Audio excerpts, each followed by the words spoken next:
Bonjour, bonsoir, c'est Immaculée Malou Malou pour le compte de Immaculate Access sur YouTube. N'oubliez pas d'aimer, de partager et de vous abonner sur notre chaîne YouTube Immaculate Access sur YouTube. En le faisant, n'oubliez donc pas de cliquer sur la cloche qui est à droite de votre écran pour plus des notifications. Comme ça, chaque fois que je serai en ligne, vous allez recevoir ce bip de YouTube sur votre cellulaire ou votre laptop pour dire que voilà, elle a posté une autre vidéo. Comme ça vous permettrait d'ouvrir carrément et de suivre. Aujourd'hui, j'ai prévu de... Oh Seigneur, merci, bénis-nous, que tes bénédictions surabondent tes enfants partout où ils sont, Seigneur, sois avec eux, protège-le. In the name of Jesus, amen. Voilà, aujourd'hui j'ai donc prévu de vous parler de la nationalité américaine.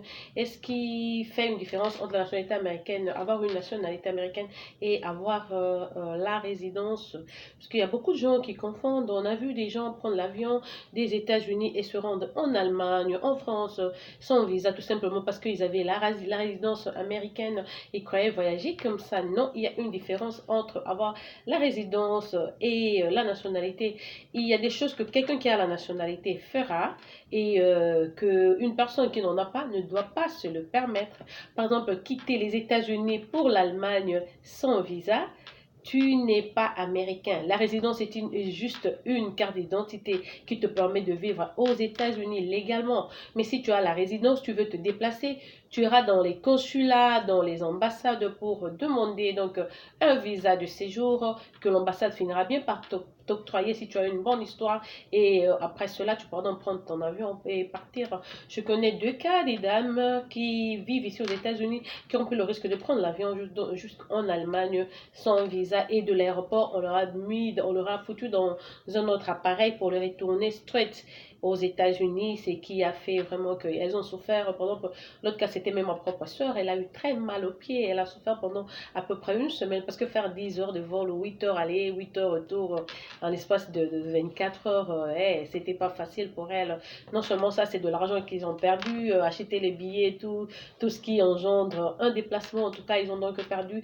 C'est pour cela, je dis aux gens, il faut toujours être curieux avant de faire quelque chose, tu n'es pas sûr. C'est toujours bien de poser la question. Bon, de l'autre côté, je parlais de la personne qui a la nationalité. La différence est seulement que la personne qui a la nationalité peut voyager dans 178 pays. 178 pays sans visa. Tu n'as pas besoin d'aller dans une ambassade quelconque ou un consulat pour demander donc le visa. Parce que juste ta nationalité, ton passeport, ça vient comme si c'était déjà inclus avec toutes ces choses-là. Tu as juste le passeport américain, tu achètes que ton billet pour te rendre dans ces pays. Et quand on a la nationalité, on nous demande aussi, la nationalité américaine ne te donne pas le droit d'humilier les autres États, de les critiquer ou de les assujettir, de les stigmatiser, de le prendre pour des petits par rapport aux États-Unis. Le respect demeure le même. Les États-Unis, c'est un pays très, très, très respectueux. Les gens sont très humbles. Donc, quand tu sors du pays, on te demande là où tu vas, de respecter les gens que tu vas trouver là-bas, de te comporter aussi. La chose qui est seulement assurée, c'est la sécurité. Un Américain, partout il est dans le monde, s'il est attaqué, s'il lui arrive malheur, en tout cas l'ambassade est là pour intervenir, l'ambassade va t'assister jusqu'à la fin. S'il faudrait même qu'on puisse affréter tout un appareil pour te ramener aux États-Unis, on le fera juste à cause de ta nationalité, à cause de leur citizenship. C'est ça le respect que les Américains ont vis-à-vis d'autres pays donc du monde. Oui, j'ai dit cela, j'ai donné les avantages, mais il y a aussi des inconvénients. Quand tu es américain, te rendre en Russie, c'est un problème. Il y a autant de pays qui ne donnent pas tâche facile aux Américains quand ils veulent y aller. Il y a 2 ans, j'ai un ami nord-américain qui voulait se rendre en Angola. C'est vraiment son souhait parce qu'il a vu que je crois que ses ancêtres étaient venus de là. Mais jusqu'à aujourd'hui, l'ambassade de l'Angola refuse de lui donner le visa. Donc il est toujours là à Washington. J'ai oublié son nom, j'ai oublié. C'est vraiment un ami. Il n'arrive donc pas à avoir le visa. Pour l'Angola, le Soudan, la République centrafricaine, il y a l'Érythrée, la Somalie, bien sûr, avec l'histoire qu'on a eue avec la Somalie. On avait tué un Américain et on l'a maltraité et tout. Du coup, il n'y a vraiment pas de bonnes relations. À part ça, le Cuba avec les États-Unis sont restés presque en guerre froide pendant autant d'années, bien que Barack Obama ait fait quelque chose à propos de cette relation, mais jusqu'aujourd'hui, les Américains ne sont pas vraiment motivés à se rendre là-bas. La Russie, n'en parlons même pas, comme c'était même le premier pays que je vous ai cité. À part ça, il y a le Yémen, il y a l'Iran, l'Irak, autant de pays du monde, on vous dira non, tu ne vas pas y aller. Mais chaque 6 mois, nous, en tant qu'Américains, l'immigration nous update. Ça veut dire qu'ils nous disent non, l'immigration nous dit non, voilà, tel État, maintenant c'est dangereux pour les Américains, il ne faut pas y aller. Là-bas, tu peux tenter, il faut assurer, il faut être sûr que ta sécurité est garantie et tout, il ne faut pas y aller parce que nous ne sommes pas les bienvenus. On nous donne des trucs pareils pour nous dire, et puis on se dit, ben bon, voilà, moi par exemple, je suis une Africaine, je me dis, si je vais en Turquie, pourquoi elle ne me laisserait pas juste parce que j'ai le passeport américain? Ben c'est ça, dommage, parce que tu aurais dû garder peut-être ton passeport africain, mais là, tu as changé de nationalité, tu t'es donc ajusté, tu as une nationalité vient avec toute la charge donc de ce pays-là derrière votre dos, donc il faut supporter.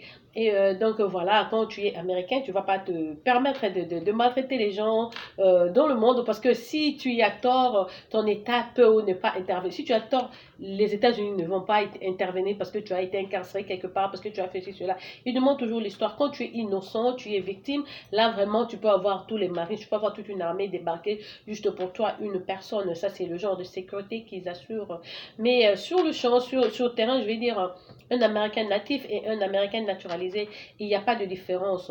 Il y a des gens qui disent que non, dans le numéro de sécurité sociale, on sait dire que celui-ci est venu de là, celui-là, ceci, cela, celui-ci a des parents d'origine ceci et ceux-ci sont donc des parents par exemple originaires d'Irlande ou je sais pas d'où. Ils savent voir ça, mais nous, on ne voit pas la différence parce qu'aux États-Unis, en fait, tout le monde race, tout le monde va au boulot de la même façon, tout le monde a le même souci, c'est payer les factures, nourrir sa famille et avoir donc ça, une bonne vie. On se fie pas tellement à ce petites histoires là parce que ça va pas, tu vois même la différence, même un blanc, un noir, une personne qui travaille, celle qui travaille pas, donc vous voyez c'est pareil.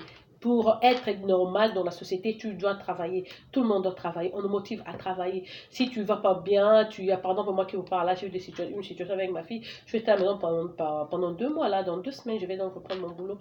Tout le monde travaille aux États-Unis. Si vous voyez quelqu'un qui dit non, je travaille pas, il faut lui poser des questions. Mais pourquoi tu travailles pas? Tu es si inapte que ça pour rester à la maison parce que tout le monde va au boulot. C'est un peu ça. Donc la nationalité américaine vient avec cette charge-là, mais ça te donne pas le droit d'abuser d'autres États. Ça te donne pas le droit d'être insolent vis-à-vis d'autres États. Surtout ne cherche pas de problèmes parce que si tu y es la personne qui a attisé, si tu es la personne qui a commencé, on ne viendra pas te secourir. Partout où vous êtes dans le monde, votre sécurité est garantie. Par exemple, il y a quelques années à Paris, j'y allais, tu peux rester avec tes papiers et tout. Et puis une fois j'étais partie, on a commencé à nous dire non, ben à cause de pickpocket sur France, il faut toujours aller à l'ambassade, laissez votre passeport quand vous allez pour faire des démarches et tout, les courses, il faut avoir la copie de votre passeport. Ne vous permettez pas de vous rendre dans des places publiques avec votre passeport américain, avec l'original. Alors quand les Américains sont à Paris, quand vous les voyez, quand vous volez leur sac et tout, ce que vous voyez sur eux, ce sont des copies. Nos vrais passeports sont donc à l'ambassade, on les laisse là-bas. C'est donc ça, tu peux pas dire à quelqu'un, ah toi tu as la résidence, moi j'ai la nationalité.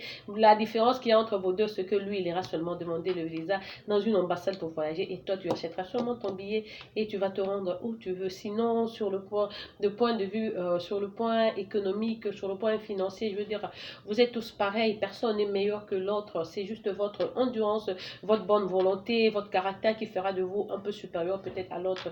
Donc il faut travailler, c'est comme on dit, le laboureur et ses enfants, travailler, prenez donc de la peine, il n'y a pas de sous-métier, tu mangeras à la sueur de ton front. Aux États-Unis, si tu ne travailles pas, personne ne te donnera même 5 dollars. Nous qui sommes venus d'Afrique, on était un peu capricieuses et tout, on a vu des amis nous faire des 100 dollars, d'autres temps et tout, tu arrives aux États-Unis, personne ne te donne, tu es même étonné, tu te dis mais j'ai fait un mauvais choix, mais ça c'est quel genre de pays où les gens, le billet de 100 dollars n'existe même pas ici, hein, vous ne les voyez pas ici, le grand billet c'est 20 dollars, l'argent c'est vraiment le respect total parce que tu ne les ramasses pas dans la rue, c'est vraiment la sueur de ton front, en tout cas de ce côté-là, coup de chapeau aux Américains, ils sont les meilleurs.